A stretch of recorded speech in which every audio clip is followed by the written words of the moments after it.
Selamat datang di presentasi mengenai Pancasila sebagai ideologi negara. Saya Arif Katabayhaki, saya akan mempresentasikan materi ini. Berikut definisi ideologi dari beberapa sumber. Yang pertama dari KBBI yang mendefinisikan ideologi sebagai kumpulan konsep bersistem yang dijadikan asas pendapat atau kejadian yang memberikan arah dan tujuan untuk melangsungkan hidup.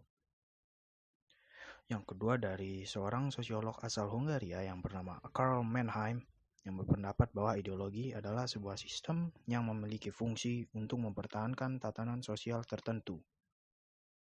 Dan yang terakhir dari seorang budayawan sekaligus tokoh rohaniah, Franz Magnus Suseno yang mengartikan ideologi sebagai keseluruhan dari sistem berpikir dan sikap dasar rohaniah pada sebuah gerakan, kelompok sosial, atau individu. Dan lanjut kepada salah satu pembagian ideologi.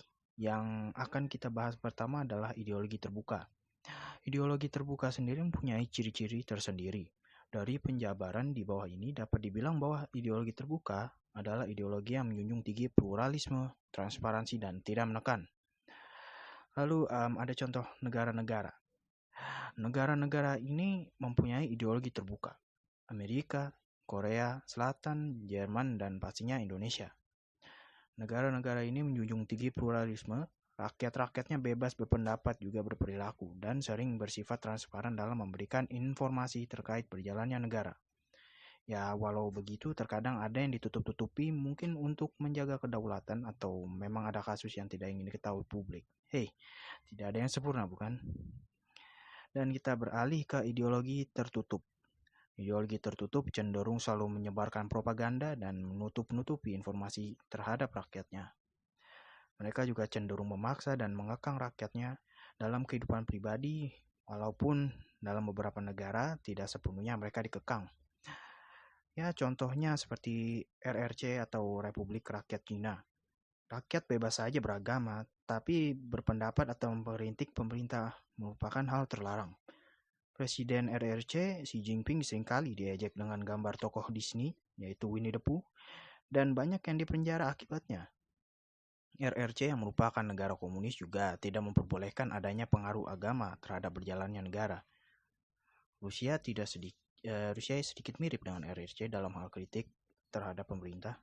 Selain itu, demokrasi yang ada di Rusia hanya palsu saja karena pemilu yang dilaksanakan hanya sebuah kedok untuk memperlihatkan bahwa Vladimir Putin merupakan orang yang demokratis.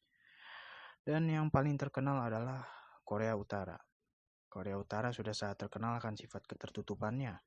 Negeri yang disebut Hermit Kingdom ini dipimpin oleh seorang diktator Kim Jong-un yang merupakan anak dari diktator sebelumnya Kim Jong-il. Korea Utara dipenuhi dengan propaganda dan kamp konsentrasi. Oleh karena itu negeri ini yang paling merepresentasikan ideologi tertutup pada masa sekarang.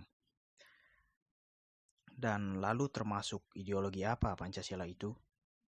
Ya, Pancasila sangat tepat disebut ideologi terbuka. Dalam sila-silanya disebut hak-hak manusia dan Pancasila sangat menjunjung pluralisme juga keadilan. Belum pula karena Pancasila sendiri dalam penerapannya, pemerintah dan rakyat bisa berperilaku berkemanusiaan dan adil. Nah, kita ke materi selanjutnya yaitu ancaman terhadap Pancasila. Yang pertama adalah penyalahgunaan narkoba. Narkoba yang seringkali ditujukan pada kaum muda menjadikan sebuah ancaman bagi Pancasila. Dikarenakan generasi penerus akan menjadi pecandu dan tidak akan sanggup mengamalkan dan meneruskan nilai-nilai Pancasila kepada generasi berikutnya. Ancaman lain terhadap Pancasila adalah terorisme. Terorisme berasal dari kurangnya paham terhadap Pancasila sehingga pemikiran fanatik datang. Hasrat untuk menumbuhkan rasa takut pun muncul. Dan hasrat untuk mengubah tatanan sosial ataupun negara akan tumbuh. Jika tidak dicegah, maka satu negara bisa saja kacau layaknya Suriah. Lalu, korupsi merupakan ancaman yang paling sering terjadi di negara manapun. Korupsi sendiri merupakan tindakan tidak adil dan dapat menghambat kemajuan ekonomi dan pembangunan. Terlebih lagi, akan ada banyak tindakan kejahatan yang tidak akan terungkap karena banyak penegak hukum yang telah disuap. Lalu salah satu lagi ancamannya adalah masalah global. Masalah global seperti pandemi COVID-19 sekarang ini atau krisis ekonomi dapat mempengaruhi rasionalitas seseorang.